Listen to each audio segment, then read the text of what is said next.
Right. So I think at this point, all these discussions about what kinds of recession we're having, I think it's really a moot point. I think for the most part, recession or not, that's just semantic. And as I mentioned earlier, when we have a real earning that is down by 2.8%, um, it feels that's certainly like a recession for most of the people.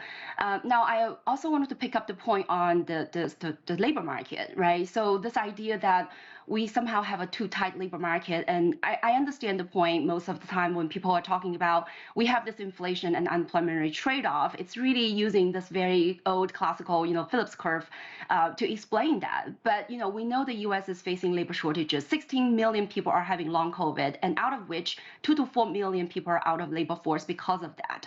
So yes, we do have a labor shortages, and yes, the labor market so far has seemed to be holding up. But earlier reports, I think from the ADP report, that this month we have added about 129,000 private jobs, and that is much lower than last month. So we're still looking at the job reports from the BLS this Friday, and we'll get a better gauge about the labor market. But the point here is, given that the nominal wage is trailing behind the inflation, it's hard to say, it's the too full labor market and too high wage demand that is driving the inflation. Therefore, we need to use interest rate to kill the demand, so to speak. I think, there are much better ways to deal with inflation by really pumping up the supply side, right? That we wanted to, give better childcare so that women can work. We wanted to help these elderly people so then, we'll have more labor force. We wanted to boost in, education, and so we can increase productivity and so on and so forth.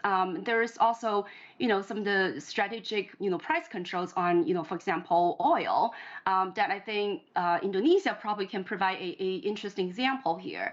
But the point is, a lot of these supply side inflation, like the housing costs, like energy, like food, are not something that you can simply eliminate by raising the interest rates.